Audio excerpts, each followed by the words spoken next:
It's 9:29, election night 1966. We in this studio are waiting now to bring you the result of the votes that have been cast throughout the day. But now, before we begin, the very, very first result of the night. Have we got it ready? No, not quite. The very first result of the night is just coming in on a piece of tape. We're loading it into this very special machine, which will bring to you and to us the results as fast as they possibly can brought to you. And there is the first result of the night. Hull City 1, Chelsea 3. A result, I think, that will have more electoral repercussions in Hull than they'll certainly have in Chelsea. But now, for the 630 results that are really concerning us in the coming hours. The information comes in, as you see, on this machine, as quickly as we can get it. Once the news is in, it flashes right across, and it comes all the way across the studio, and, of course, it comes in to us, and to you, and to my colleagues. So, my colleagues, Ian Trefowen is waiting there to see news such as that come in. Robert McKenzie, David Butler, Robin Day, Kenneth Harris. What happens in the next few hours, we shall comment on. We shall bring you those results as fast as we possibly can. But, of course, the posters already think that they know how we voted in this. And if you look at their very latest results, you'll see that they vary from a Labour lead of 115 seats to a Labour lead of 250 seats. But in the final analysis, it's not the few thousand that the posters ask who elect a parliament and choose a government. It's us, the 36 million voters of this country who've been today to the polls to cast our vote. Every returning officer will tell you, wherever he is, that it's accuracy, not speed, that counts. But traditionally, of course, there's always this race for who's first to declare. We've got our cameras out and about in the country in the 5 places which traditionally are usually in the van of this race. Last year, it was on the last occasion, 1964, it was won by Cheltenham at 2 minutes past 10. And it's to Cheltenham that we go first to hear from Derek Hart. And here at the town hall in Cheltenham, the crowds have been gathering since the polling stations closed just over half an hour ago, fully expecting that speed and accuracy will mean that, as so often before, as for instance in 1964, that Cheltenham will be the first constituency in the country to declare its results. But the big question that hangs over Cheltenham tonight is what is going to happen to the Liberal vote. In 1964, there was a Liberal candidate who polled 7,500 odd votes. This time it's a straight fight between Labour and Conservative. There is no Liberal candidate.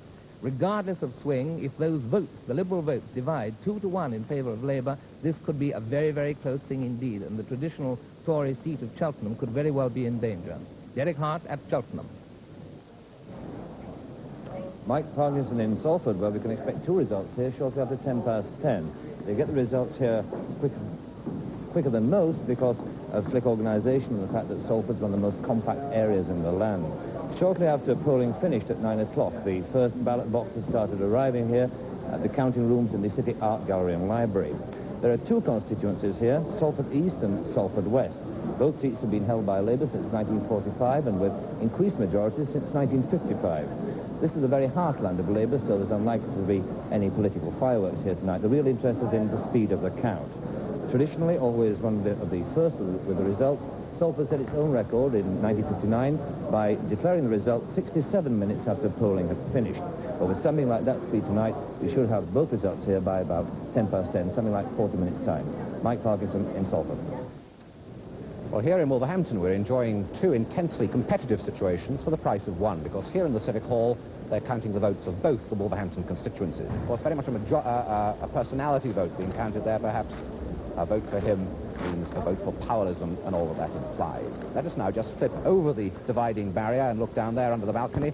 There they are flicking through the votes of Wolverhampton North East. The Labour-held seat in the last Parliament. This is really short, and there is enormous competition here to see who can declare first. We don't know who's ahead. What we do know is that both constituencies will be declared within minutes of each other in just about 1 hour's time. Frank Bough in Wolverhampton. The situation here at Exeter is a very interesting one, but particularly so for the analysts and for the forecasters. This is a Tory marginal set in an electorate in a very handy parcel of 54,000 voters. Coupled with this, there's going to be, or at least we expect there to be, an early declaration. For the Billericay count, you join us this time not in the little country town of Billericay itself, but fittingly in this highly modern works canteen on the industrial estate of Basildon New Town, the development of which during the past 5 or 6 years has changed what has been a traditional, safe Conservative seat into an extremely marginal one. Last week, a local opinion poll gave Mr. Edward Gardner, the current Conservative member, a lead of 0.5%. In 1964, he held the seat with a majority of 1,592, but this time, more votes to count. No attempt at a fast count is to be made.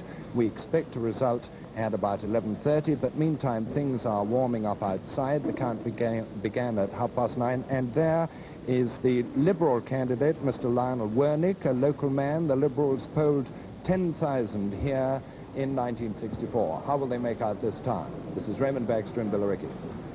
Who then will be the first to declare? Now, those are just 5 of the places where we've got a great many of our cameras strung out. We've got them in all sorts of places. But, of course, news very often, on occasions such as this, comes to us in an enormous rush. They come from the news tapes of the Press Association. And, as well, we've got our own men on the end of telephones all over the country waiting to phone us in the news of results, news about personalities. And wherever it's happening, they phone it in here, and we in the studio learn about it on this, yet another, electronic device, which sends the news all the way around the studio. And you just write on it, and everyone sees it.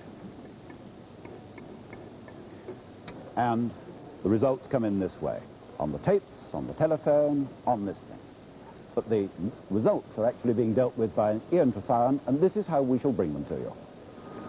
Well, this election is going to be won or lost in the marginal seats, the ones that are held by the smallest majorities.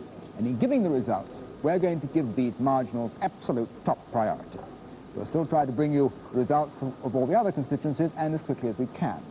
Whenever we get a result from one of these marginals, we're going to rush it up to the top of the queue. And we'll be showing these marginal results in a new and different way. We'll also, for the first time, be showing the running totals of the number of seats which each party holds at any given time.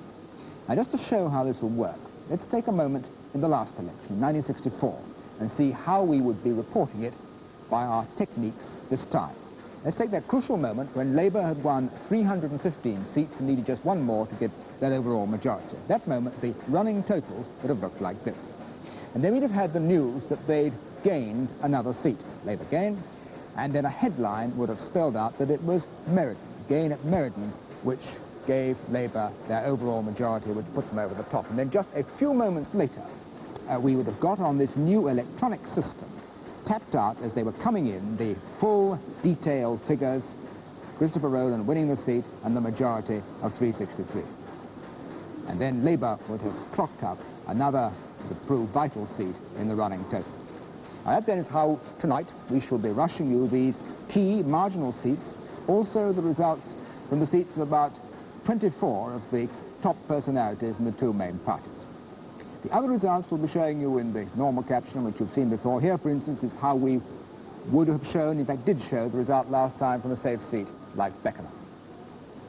Now, just to remind you how the parties lined up tonight at the starting gate, how they stood in the last Parliament, which ended just 3 weeks ago today. Labour, 315, Conservatives, 304, Liberals, 10. We've included 2 seats which in fact were vacant, one Labour, one Conservative. We have left out the seat of the Speaker. Well, in the next hour or 2, we will know just how much the millions of votes that we've all cast today will change those figures. Well, as those millions of votes come pouring in, they go into this great monster computer. It's a Honeywell H200 series, which incidentally was made in Scotland for the electors up there. The card reader here down the bottom is where the information is actually fed into the machine. Behind us, the magnetic tapes on which is stored all the information about the 1964 election.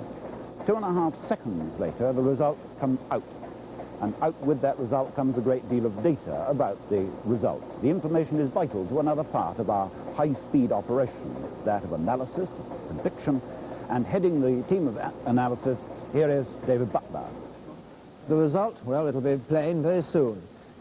Because Britain is a united, even you might say a uniform country. As one constituency goes, so go most of the other constituencies. As soon as the first result comes in, I shall say, well, if the whole country behaves like Salford West or Cheltenham or wherever it is, then the final majority would be. But I shall, of course, stress the if, because one constituency may differ in its swing by 1 or 2% from the national average. But once a few seats are in, I shall be a good deal less cautious. We shall all be willing to give you fairly firm statements, well, it looks like a majority of so much. However, we shall be able to refine our predictions steadily as the night goes on, because Graham Pyatt and a team of statisticians from Cambridge will be working very hard on all the computer output, looking at the different swings, the different trends in agricultural seats and mining seats, and in the north and in the south. And so we'll make it as plain as we can. But in case we confuse you with all our words and figures, there's Bob McKensie at the charts to make everything plain. Well, here's the story on the swingometer as it will be coming in later tonight. The present position is that Labour has an overall majority of 3, that is over the Liberals, the shaded area, and the Conservatives. Now, if there is a swing of 1 voter in every 100 from Labour to the Conservatives, a swing of 1%, then the Conservatives can expect to have a majority of around 17. If, on the other hand, there is a swing toward Labour, and that's much more to be expected on the evidence we have, then each time 1 person in 100 has swung over from Conservative to Labour, the majority will grow like this. A 1% swing, 37 majority for Labour in the House of Commons. A 2% swing, something like a 73 majority for Labour in the House of Commons. Very approximate figures, but that's roughly where it's likely to lie. Now, the question is, where will the swingometer settle down tonight? It will lurch about undoubtedly. The figures may vary right across here for considerable time, but then it will begin to settle in. And as it settles in, we'll have the basis for a pretty reliable prediction as to where the majority is going to lie in the House of Commons. Now, where is it going to lie? Well, the best informed guess is always by the opinion poll people. Now, they're not magic, they can't foresee the future, but the point about the opinion polls is that they talk to a cross-section of the community. We talk to our family, our friends, our workmates. They try to find an exact cross-section. And here's what they've been saying in their final estimates of the likely outcome. If you take the final report of Research Services, which appeared in the Observer last Sunday, around a 3% swing to Labour. Something like 100 majority for Labour, give or take a few. The National Opinion Poll in the Daily Mail, pointing to around 3.6% swing to Labour, something in the vicinity of 120 majority, that sort of thing. The Gallup poll in today's television, or something in the vicinity of 100 majority. The Express, going right off our chart today, suggesting something like a 7.5% swing to Labour, and their record has been about as good as anybody's in recent estimates of results, and pointing to a majority well over 250. Now, what does it add up to? Well, let's say we average them out to around 4.5%, which is the average of these 4 national polls, pointing to something like 150 majority, which is about the majority Labour had in the 1945 general election. That seems to be the agreed finding of the pollsters. It's a repeat of 1945 if they're right in Labour's majority in the situation. Now let's look at the scorecards on which we'll be following this. First of all, the State of the Parties Board. Now here the point to watch is that Labour must be, if it's going to be sure of forming a government, should have 260 seats of the roughly 460 we're going to be reporting tonight. So the first point is Labour, 260. They can't afford anything more than a couple of losses if they're going to form a government. The Tories, on the other hand, must hold Labour under that and must have at least 190 seats on tonight's results if they're going to have any chance at all to form a government. Looking now at the party lead board at 9:45, 3/4 an hour after the parties close, here the point is that the Labour lead over the Conservatives on that centre black line will have to grow to 70. At present, of course, it's Labour equal to Conservatives because we've got no MPs at the moment. But as they begin to be elected tonight, it must read Lab lead over Con 70 if Labour is to form a majority. And undoubtedly, with the way things are going, it'll be much higher than that if the pollsters are right. Now back for a moment to the national swingometer. If the pollsters, on average, have got it right, it looks like a 4.5% swing to Labour, something like 150 overall majority for Labour, but of course it might fluctuate one way or the other. This is a national average swing. The all-important question is, will it be uniform? And there's the distinct possibility, of course, that it won't be completely uniform. We might well have something in the way of a strong deviance in one area or another throughout Britain. And it's because of this that what we've done is to divide the country up into 6 different areas. And from each of them we have someone from each of the different parts of the country, from Scotland and from Wales, and the 4 regions of England, the north, the Midlands, the southeast and the southwest. First of all, let's look at some of the most vulnerable seats there in the southeast and in the north. Harold Webb. Well, we should be interested in just over a quarter of all the seats coming in. Some of the most crucial marginal seats in the country, 10 Conservative and 14 Labour marginals. And for a close assessment of these results, we should be looking at them in 4 main groups. First of all, the northeast. Here, Labour holds 27 of the 29 seats, only 2 Conservative seats there to be mopped up. Then we have the West Riding, 43 seats here, covering the main wool, textile, coal and steel centres of Yorkshire. No big fireworks expected here. Then we have the rural and urban areas of Westmoreland and Cumberland, coming across to the North and East Riding, and then North Cheshire. But the main area where we shall be looking at tonight is, in fact, the northwest, where at the last election the Labour Party chalked up some of its biggest gains. Now, the black circles represent the seats at present held by the Labour Party. The white circles represent those held by the Conservatives. Now, if you believe that the pollsters are wrong, that in fact the Conservatives are going to confound the pollsters, then you should be interested in some of the earlier results coming in this big area of the northwest, because if the Conservatives are going to win this election, then there's no doubt they're going to have to make some gains in Lancashire early on. And now down the line to David Holmes on the southeast desk.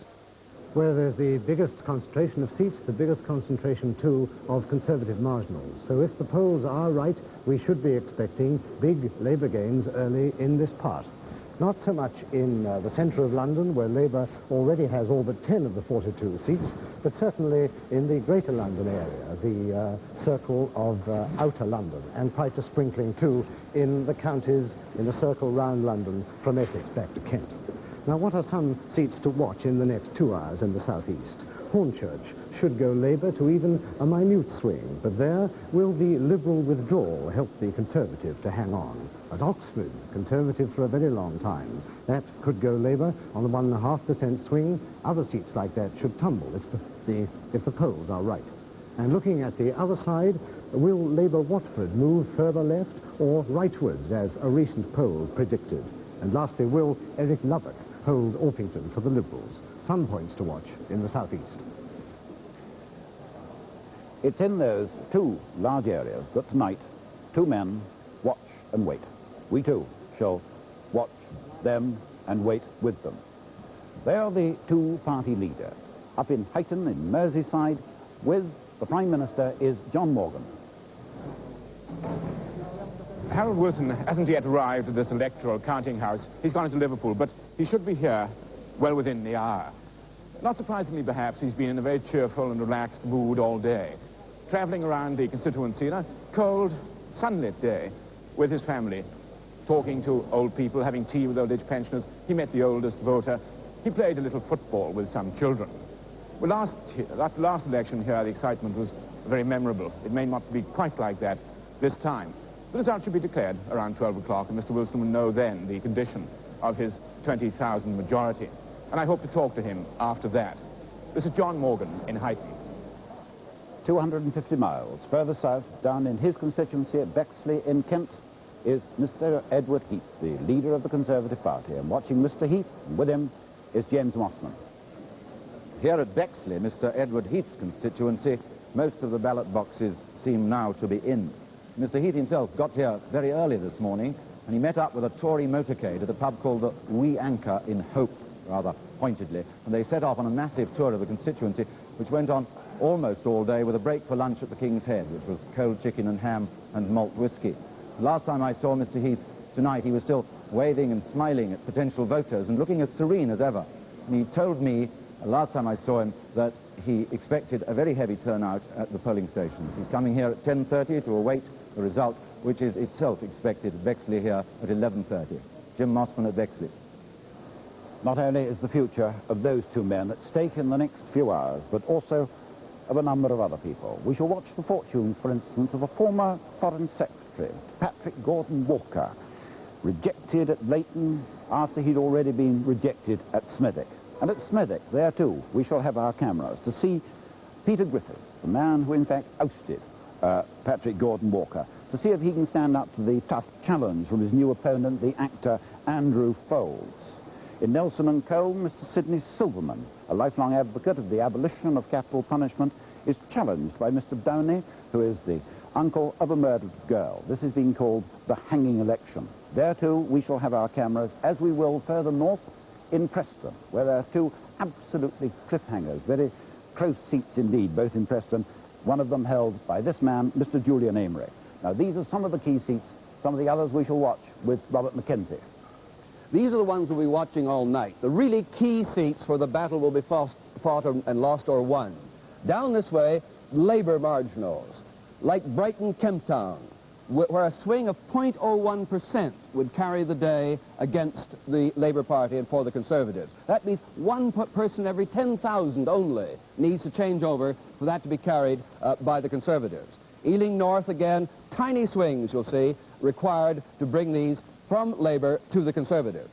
But on present evidence, the much more likely danger areas, seats at risk, are, of course, the Conservative marginals. Again, the same story. Here at Reading, Peter Emery would be knocked out if one person in every 10,000 shifted over from, in that case, Conservative to Labour. And so you go through these terribly marginal seats at great risk for the Conservatives, all the way up here, Leighton, for example, Portsmouth West at the top, where Brigadier Terence Clark could be knocked out by a shift of 7 people in every 1,000 to the Labour Party. Again, a long list, all at risk. The ones marked with the white dash here, you'll see the white square, are the ones we expect to hear from this evening before midnight.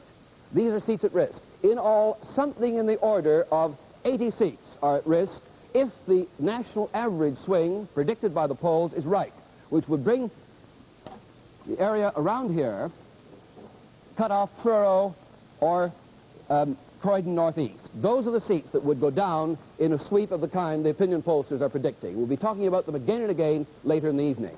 But let's see roughly where they are. Up in Scotland, 71 seats at stake.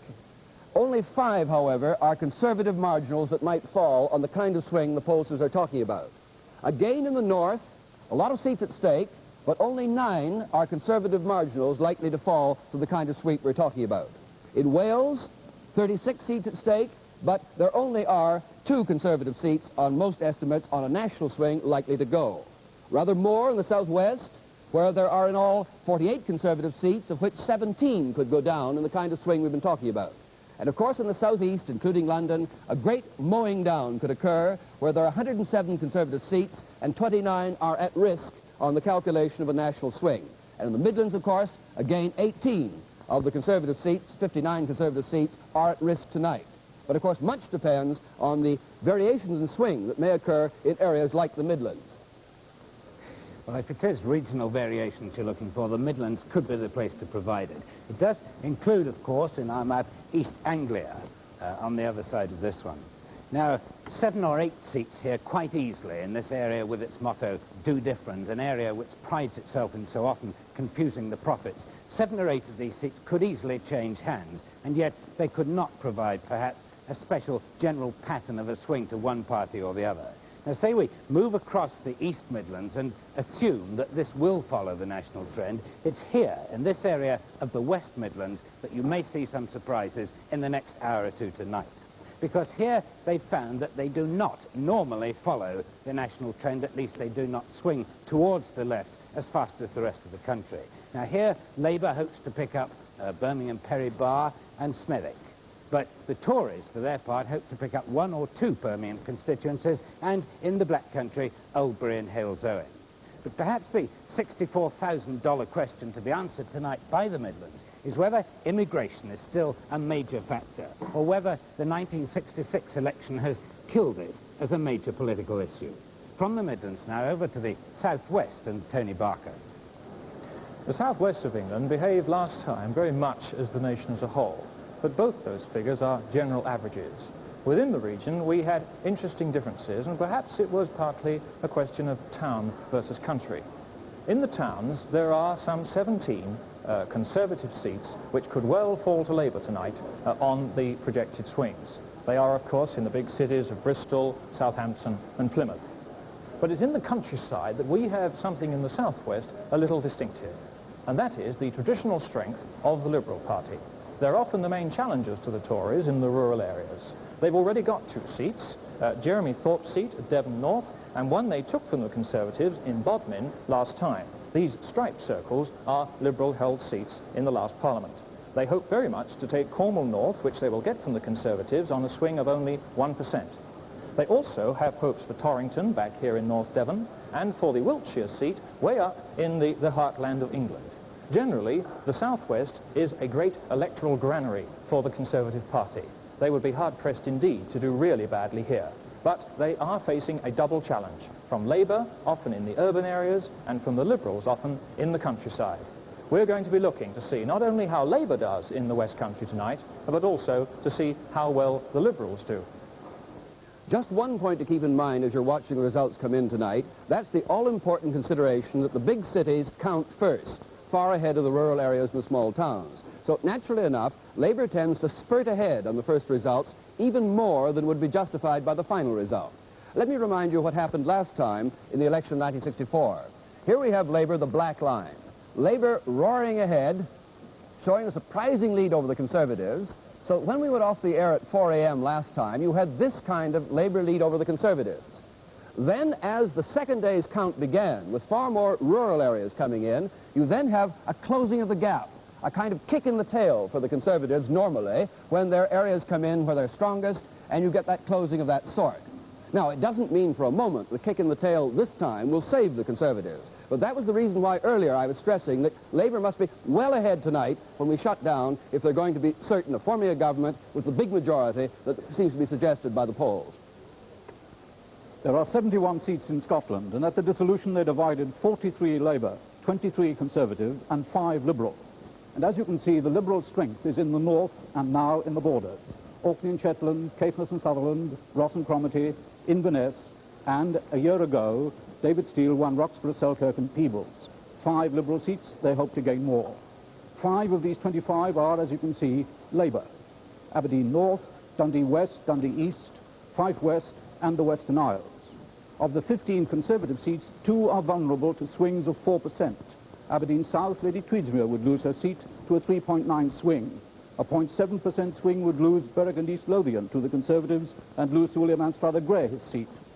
But if we look at the Forth Clyde Valley, in the area in which there are no less than 46 seats, 38 of these are Labour held, 8 are Tory, and of these 8, 3 could in fact go: Edinburgh Pentlands, Glasgow Cathcart and Ayr Burroughs. And now over to Ken Morgan at the Welsh desk. One certain result of this election is that it will confirm Wales as a major stronghold of the left in this country. In the last Parliament, of the 36 Welsh seats, 28 were held by Labour, 2 by the Liberals, and just 6 by the Conservatives. But there are some seats that Labour still hope to pick up again this time. For example, in rural Wales and Cardiganshire. This is one of the 2 Liberal seats still in Wales, a seat the Liberals have held ever since the election of 1880. Mr. Roderick Bowen could be in some trouble here. And then in industrial South Wales, there are 3 Conservative marginals here, where the Labour Party hopes to have success this time. In Monmouth, the swing of less than 1% would see Peter Thornycroft, the former Conservative Chancellor of the Exchequer, unseated. Cardiff North, a seat where the issue of leasehold reform is very important. A swing of 3.7% here, and Labour would win the seat for the first time. And finally, Barry, a seat where Labour need a swing of 4%, a seat Labour hadn't held since 1951. So Wales could swing to the left this time even more, and in this it could merely be confirming the overall picture for the country as a whole. Joining us looking at the scene will be a vast worldwide audience of some 150 million people, because this program will be seen live all over Europe and from coast to coast in America. Incidentally, the Americans will be seen live via the satellite in colour. They've got some cameras inside here. We've got some outside as well. Down in Trafalgar Square, that great centre that's always a scene of celebrations, meetings of dissenters and protesters, and down there is Alan Wicker. Big Ben presiding in the darkness over the place it's all about, the Palace of Westminster. And at the other end of Whitehall, Trafalgar Square, official centre of the capital, our national meeting place. a few hundred yards from this famous assembly area here, there's an almost deserted Downing Street, and number 10. The door through which one of the party leaders will pass sometime tomorrow to form a government and for the next few years run things for us. I wonder if Mrs. Wilson's ever given a thought to that business of packing. Here, some of the people who've already decided whether the Wilsons will need to pack, part of the electorate, about to make a night of it, converging upon this scene of all our biggest and best protests and demonstrations. On the last general election night in '64, it was wet, windy and miserable here, but still 6,000 people turned up, not to demonstrate or protest, but to celebrate victory or defeat among the lions in this arena. Tonight, an even bigger crowd's expected, for though the campaign may have been a bore, it seems that it's finishing with a gentle bang. There are some 3,000 here already, cheering and booing in the approved style.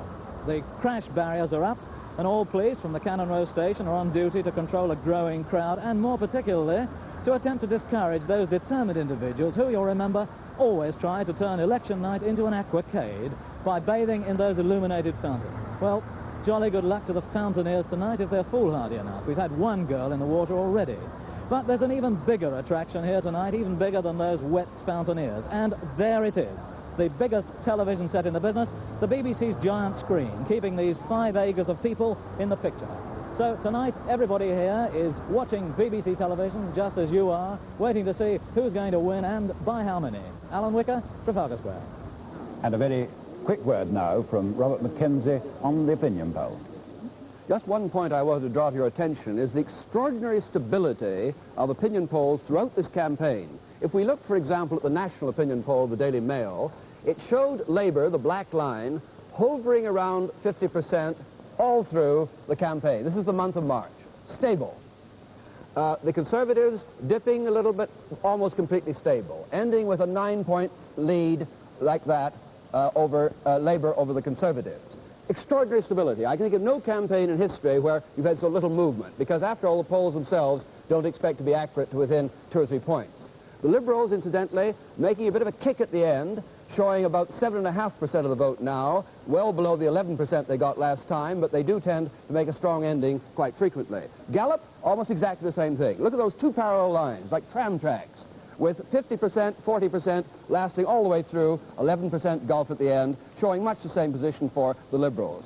But the pollsters really will be, I think, completely lost to explain what's happened if after this, showing a continual 10 or 11-point gap, in the end, they can't show the same thing when the results are in. But the poll that's now taking place, being counted, is the only one that counts, and they know it.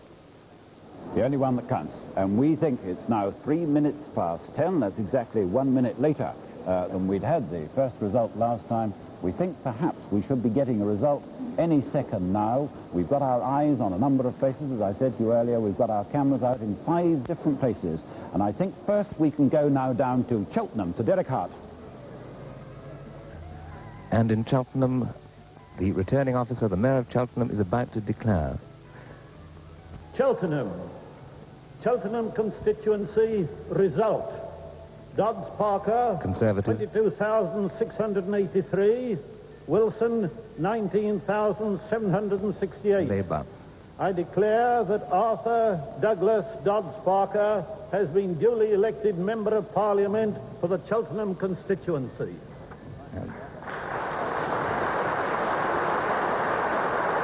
And so the Conservatives hold Cheltenham. But with a reduced majority. David, the swing? Well, if the whole country behaves like Cheltenham, there will be about a 3% swing, between 2 and 3% swing to the Conservative, to the Labour Party, producing a majority of about 80 seats. The actual swing, 2.8, which would produce a majority of around 80 for the Labour Party over the Conservatives. That if the whole country behaves like Cheltenham. The turnout in Cheltenham was virtually the same as last time, 77%.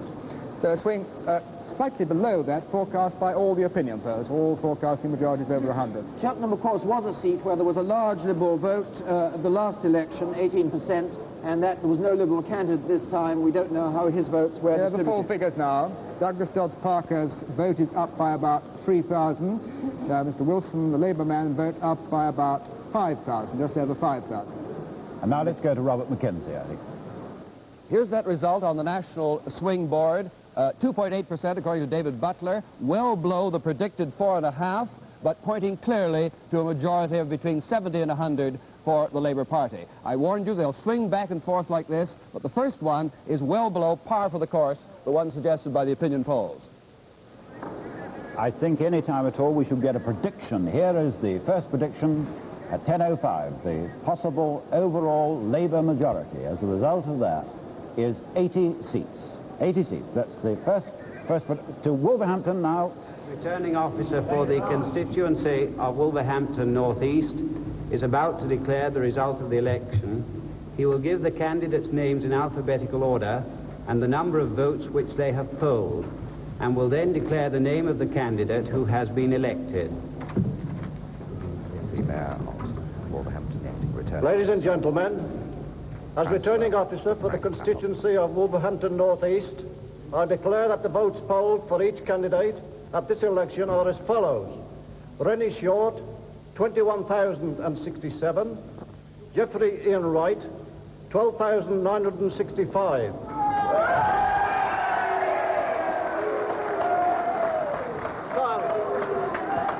Silence, please, silence. Rennie Short is in by a much increased majority. Short to be elected as a member to serve in Parliament. And so Wolverhampton North East held for Labour with a much increased majority by Mrs. Rennie Short.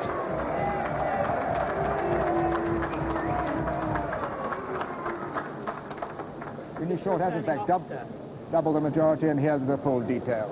The same swing, the same turnout as last time, but about a 6% swing to Labour, much above what was expected for the West Midlands. Was expected to have a rather lower than average swing, which had a much lower than average swing last time.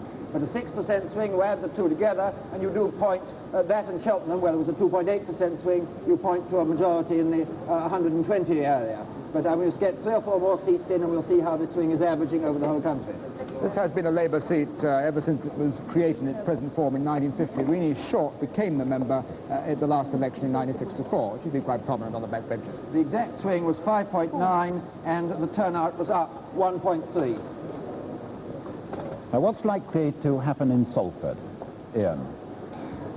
Salford, well, we've got some rather interesting news from Salford, that we gather that the turnout may be quite appreciably down. This is why I put the point to you. Well, it is a city where there's been a great deal of rehousing, and there are several constituencies where we shall warn you not to read too much into the swing, because the electorate may be quite substantially different from last time. But Salford is a place that has gone against the tide 2 or 3 times in the past. Well, we shall be going to Salford in a moment. I don't think they're quite ready, so it's time to go to Bob McKenzie. Just as we said, the swing is bracketing. One down here, one up here. Not settling in yet, but it could settle in, not very far from where the pollsters predicted. Up to 6% on this, just below 3% on the last one. Like the artillery, they're bracketing for the place they're going to eventually settle. Now, how close are we to going to Salford? Salford's quite interesting. As David said, in fact, both Salfords went against the national swing in 59. They both went to Labour in 59. They gave us a very bad time on this programme back in 59, because we were, 2 of our first 3 results showed a big swing to Labour in an election which was in fact showing a swing to the Conservatives, and took a little while to get on target. And I think it's the lesson for us to be reasonably cautious on the first 2 or 3 results we get this evening. I think we should put a big question mark over that 80. I mean, what the first prediction 80 you mean? First prediction. Yes, well, we've now got 2 results. We average those. We do get up to 120. Yes, yeah. I think we ought really to make it absolutely clear that it is an overall majority that you're all talking about. All you experts are going to talk about overall majority, a Labour majority, overall the other party. That's it, over Conservative and Liberal. Over Conservative and Liberal put together. And Liberal put together. And other. And other.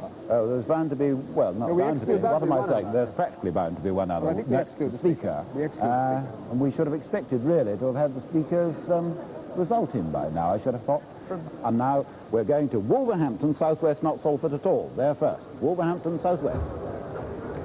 And we're now here at Wolverhampton. We're on the other side of the barrier. There's the acting returning officer again, Mr. Frank Clapper, making his second appearance. And what a moment this must be for Mr. Enoch Powell. He's just heard the declaration on the other side of the barrier. This is really short. He's doubled her majority. His Worship the Mayor, returning officer for the constituency of Wolverhampton South West, is about to declare the result of the election. He will give the candidate's name in alphabetical order and the number of votes which they have polled, and will then declare the name of the candidate who has been elected. Ladies and gentlemen, as returning officer for the constituency of Wolverhampton South West, I declare that the votes polled for each candidate at this election are as follows. Alexander Stevenson Collier, Labour. 14,881. John Enoch Powell, 21,466. Enoch Powell has made it. Enoch Powell has held Wolverhampton South West for the Conservatives. Just a minute, please. And I declare John Enoch Powell to be elected as a member to serve in Parliament for the Wolverhampton South West constituency. Just before we do that, we must go to Salford because they're ready at Salford. Declaration for Salford West. The votes cast at this election are as follows. Councillor Clark, 13,257. Mr. Orme, Labour. 19,237. That's Orme in with an increased majority. Mr. Orme is Orme holding elected the seat a for member Labour. for the Salford West.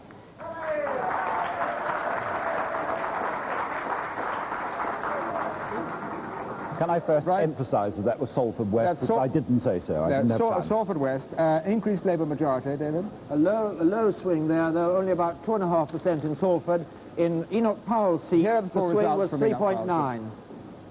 Swing of 3.9 to Labour. The swing of 3.9 to Labour in Wolverhampton South West. In Salford West, by the way, the swing was 3.7. The turnout dropped 6%, way down in Salford West, compared to last time. Only 67% of people voting there. Here are the Salford West figures. Stanley Orme became the MP for Salford West at the last election. It's a safe Labour seat. He took it over for the first time last time, but a very prominent member of the Labour left wing. The mean swing average swing we've now got on 4 results is 4.1%, pointing to a Labour majority of about 120, 130. 4.1%. That's your swing that you've worked out so far. Robert McKenzie, I hope you heard that. Bob? There we are then, the 4.1% swing on average of the first 4 results as given by David Butler just now. They've been lurching back and forth and are now hovering just a little below the 4.5%. I declare Mr. Alone is elected a member for Salford East. Frank Alone holding the seat for Labour. We didn't hear, actually, returning officer declare his the number of votes he polled. Yeah. Well, Well, we didn't get the figures, but as you heard, Frank Alone has held the pretty safe Labour seat of Salford East, and by the cheering, it sounded as if there was a swing to Labour. Frank Alone, another member of the fairly prominent member of the left wing of the Labour Party. Now, so we're beginning to get up now. We've got 6 results, and everyone showing some sort of swing to Labour. And now let's take a look at the stated parties board. Here we are then, with Labour holding 3 seats at the moment, no gains, Conservatives holding 3 as well. That must be ahead of the results we've actually had read out, because there's 6 there reported. And I'm afraid that board is not up to date yet. We'll be with you in a moment on the party lead board. There we are. Now, Frank Alone, they've changed rather quickly from one place sudden vote, and I've just been told that it was up to date, Ian, because Guildford has come in. Guildford, we've now got results for Guildford. David Hart is the new Conservative MP for Guildford. There it goes. And this obviously is a very safe Conservative seat. The majority, in fact, is down by about 2,500, but this brings, as I say, David Howell into the House of Commons, the director of the Conservative Political Centre, and a quite important figure in the reframing of Conservative policy last autumn. David, have you anything to Salford say? East. In Salford East, there was a remarkable result. The turnout was down 15%, and there was something like a 6% swing to Labour. But I think there's another result in the pipeline. Did you get the Guildford one? No, the Guildford figures have not yet come through to us. Well, there's a drop in the Conservative majority of about 2,500. 2,600 down it was. There we are. The interesting thing in the Guildford result is I think the Liberal vote was quite substantially down there. I think there was a swing of about 3% to Labour in Guildford. I think it was due possibly to a polarisation of the Liberal votes, so the Liberals moving across to Labour. It's the thing we should be discussing ad nauseam during the night, what's happened to these Liberal votes. But there has been a tendency in by-elections for where you've got three parties and perhaps the Liberal is fairly low down third, Liberal voters tending to go to number 2, and sometimes the Liberal second, and say Labour is third, you'll get some Labour voters going towards the Liberal to try and make it more of a two-party fight. The classic case, of course, was the Orpington by-election 4 years ago. But the Liberals, in fact, have got more seats to declare tomorrow, haven't they, The really? Liberals have got, here's the full results. Full results. Frank Long has this surprising result that David said, 6% swing to Labour. David, but on a greatly reduced turnout. The turnout was actually down 6% in Salford East, and I think I exaggerated just now. It was both Salford seats. The turnout was down about 6%. The swing in Salford East was 6.1%. And the swing was 2.7% in Guildford. The Liberal share of the vote dropped from just over 20% to 16.7%. That's down 4%. In the first seat we've had a Liberal result in so far. The turnout there just fractionally up on last time. I think this is just about time that we should have a prediction of the kind of majority that is likely on these swings. The swing is still about 4.1, 4.2, so it hasn't changed since last time. It's edging up a little from what it started.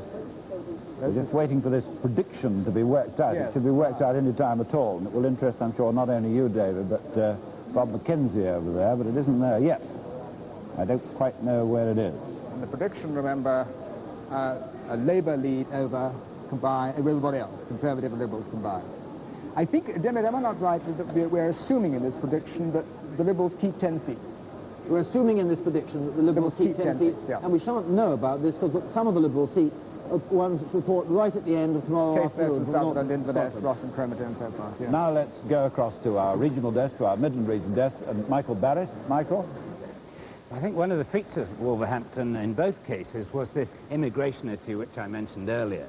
Strangely, during this campaign, it did appear that this was a bigger issue in Wolverhampton than it was in Smethwick. Wolverhampton and West Bromwich, in fact, are the two places where it does appear to have come to the surface.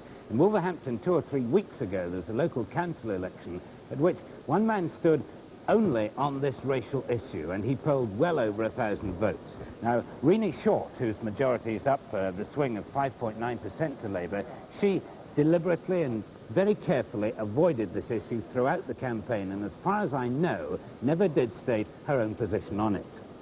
On the general Midlands position, it would appear, as the way things are going, the computer says that the swing in the Midlands may be quite heavy, and we could see anything between 15 and 20 seats changing hands. One final point, you see behind me here on the map are 2 discs for Wolverhampton, showing the black disc for a Labour seat and the white disc for a Conservative seat. Cliff? One of the most staggering things, I think, has been the amount of money that's been poured on to this election. Let's have the latest odds, as we've got 1 or 2 people already past the post. Here are the starting prices. Labour 33 to 1 on. Conservative 12 to 1 against, 100,000 to 1 bar. 40 to 1 against Liberals, holding the balance of power. Well, now, as I say, all this money has been pouring on. Down in Smith Square, stuck away on a telephone booth, we've got Ron Pollard. Mr. Pollard is one of the members of the largest firm of bookmakers in the country, Ladbrokes. He's on the pavement outside Transport House. There he is. Now, what are the latest odds now that you've had 1 or 2 results in, Mr. Pollard? Well, the odds now, Cliff, are 500 to 1 on Labour and 200 to 1 against the Conservatives. Well, here you go again. You see, you're the only people who can win in this election, apart from the Labour Party, apparently, aren't you? Well, we've taken an awful lot of money. We've taken £1,600,000. We hope to win a little bit. But, of course, the interest tonight is on the majority now. And that's what people have been betting on all day today. How long will you go on betting on this majority, then? Well, we should go on best part of the night. Well, there we are. Thank you very much indeed, Mr. Pollard. We'll leave you to get back to your business. I'm not a betting man. Ian's a betting man. Not on this race. Not on this race? You haven't bet at all on this race? Not on this one, no. Haven't you? Well, now let's go. We cut off Robert McKenzie just now in his prime when he was talking about national swing. So let's go back now to Robert McKenzie. There are 6 results in so far, and the variation in swing is from 2.7 up to 6.1. So it's beginning to just hover around the area here, and the present indication is something like 150, 160 majority for Labour, very like the prediction implied in the opinion polls, which was 150. Well, and now here comes the prediction we've been waiting for quite some time. There it is, prediction. This is the likely Labour majority, and remember, it's over all parties. Here it comes. 80 overall. Other parties. That is fundamentally a mistake. You mustn't accept that one. I think our machines have got a little too clever for themselves at that moment. I'm sure that the figure on the figures that we've seen so far is much nearer in the 120, 130 area. It's quite interesting to see what sort of seats are now likely to go on that sort of swing. Chris Chataway is likely to lose Lewisham. Julian Amery, Preston, these are both held on very narrow majorities. Henry Brooke may well lose Hampstead on this sort of swing. Christopher Soames might lose Bedford on that sort of swing. Martin Redmayne, former Conservative Chief Whip, might well lose Rushcliffe. And then you're getting more or less on the boundary of this 4% swing. You come up to Mr. Heathstone's seat of Bexley. Humphrey Berkeley, Lancaster is another one. Have you got any idea at all about any sort of regional variation yet? I don't think that. Not yet. I think it would be very foolish to say anything about regional variations. We've had 2 seats in Wolverhampton in the Midlands. We've had 2 seats in Salford in the North, which I think are not probably very representative of the whole body of northwestern and northern constituencies. And we've had 1 from Cheltenham, and 1 from Surrey County seat. Overall, on these seats, the drop in turnout is about 2%. And in the March register, we expected a higher turnout. So this does suggest that this election has produced some degree of apathy compared to 1964. Well, if the 1966 general election doesn't turn out to be the Labour landslide that the pollsters have predicted, very confidently and very consistently, it won't be unique in that respect. It's happened before, as Robin Day will now take up. Robin. Well, percentages and polls and swings, even votes themselves, are not all that matters in politics. There's romance, drama, courage, suspense, and the making of history. And no one has shown this more brilliantly than Mr. Theodore H. White, the author of The Making of the President in 1960 and 64. Teddy, did you find in watching this campaign here the heroic qualities which you like to look for in politics? Well, I'm an aficionado of politicians everywhere. And it's a rather strange election, but these men were grappling for, or at least Wilson was, grappling for control of one of the greatest states in the world, and I think did a magnificent job technically on points. It's such a different system, you know. We choose a national leader with pageants and mobs and the violences in the public square with 500,000 people. Yours is more like a very savage kind of guerrilla warfare with an attempt to seize 300 local strongholds, and the savagery occurs in this brutal and shocking heckling, of which I must say I found both your leaders masters. I mean, they had that rapport with their people. They were in contact. Why were you shocked by the heckling? I remember at the Goldwater Convention in 1964, the most furious heckling at Governor Rockefeller. What did somebody shout, "You lousy lover"? That was a political convention where men were summoned as delegates to do that.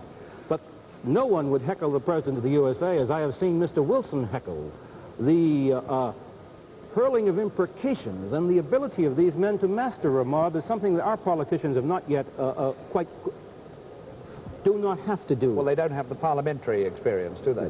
But could I just ask you this? We've been watching these results come in. An hour and 5 minutes was the first one, I think, after the polls closed. How does that impress you as someone who comes from automated America? Well, let me pick my words carefully. Not too carefully. Well, we close our polls in Connecticut, say, at 7 o'clock.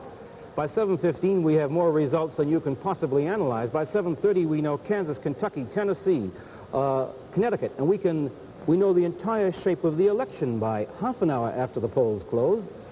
I suppose that results from our voting on machines and you voting by paper ballots. But at this time, we know the outline and the shape, and we're watching the sweep across the continent.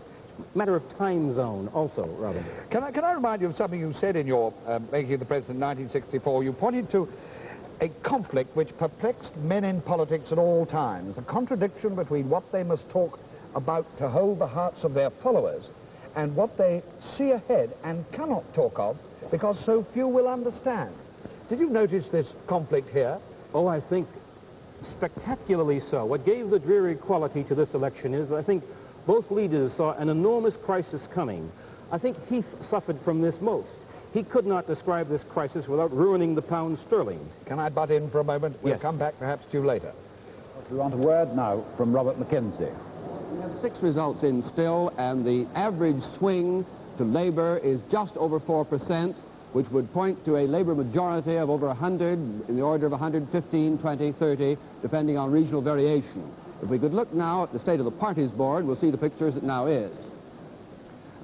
3 Labour seats held, no gains yet. 3 Conservative seats held, no gains yet. But keep in mind the fact that there has been in that process a strengthening of the Labour position and a comparative weakening of the Conservative position, which accounts for the fact that we're talking about a swing so far around 4%. Now, of course, the position on the party lead board is naturally that they are equal. Lab equal with Con. 6 results in, quite a few yet to come. We'll see whether the swing holds at that 4.1 that it seems to be at the moment. One of those results in. Now we'll go over to Robin Day. And with me is Mr. Enoch Powell in Wolverhampton. Mr. Powell, can you hear me? I can very well, thank Good. you. Are you satisfied with your majority? Because it went down considerably. Yes, but my share of the poll, as you will probably have worked out, went up. This, of course, is comparing 1964, when there was a Liberal intervention, with 1966, when there was not. And one might express the result by saying that the Tory share of the poll was maintained, but that the Liberal share divided in much larger proportion in favour of the Socialist than of the Conservative candidate. I'm not saying that that's scientific, but it's not an unreasonable way of putting the outcome. We haven't, of course, got the final result in, Mr. Powell, but assuming the predictions go as they are now, a majority of 100 or more, perhaps, what do you think is the reason for this? Do you put it down to the wisdom of the electorate or the ineffectiveness of the Tory campaign, or what? Well, I don't like making assumptions because I remember how wrong the assumptions were which were made at this stage in the 1964 election. You remember they were wildly erratic and many of them were hopelessly wrong. But far be it from me, the servant of the electorate, to cast any doubt upon its wisdom. As a servant of the electorate, what did you think of the Tory campaign? I thought the Tory campaign was dead straight. And what struck me about the electorate, my masters, was that they were extremely anxious to apply their minds seriously to the great issues. Do you disagree then with those papers, with the Times at one end and the Daily Mirror at the other, who said that the politicians were not putting the issues properly and in sufficiently serious way to the electorate? Well, I thought they were put extremely seriously by the Tory party. And one other thing I noticed at this election, and I'm sure it's going to bear fruit soon or late, and to me, I think it will remain the most important abiding impression of this election. And that is that for the first time, Europe has become real to the British electorate. That the issue of entry into Europe is a real, live, three-dimensional issue now. It never was that before. I think it is now. Mr. Powell, sorry. Yes?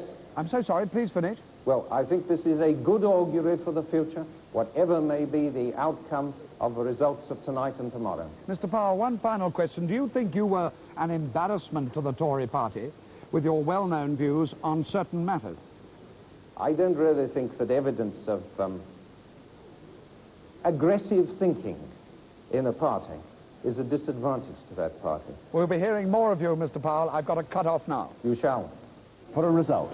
And a very interesting one. Manchester Exchange, Will Griffiths has held his safe Labour seat for Labour, but with a reduced majority. David? But in fact, the electorate had gone down by about 30% in that. It's the smallest electorate, I believe, in the whole of England. There was, in fact, nominally, I don't think we should take these figures very seriously, a 4.4% swing to Labour in that constituency. The turnout was only 54%, very low, almost the lowest in the country compared last time was...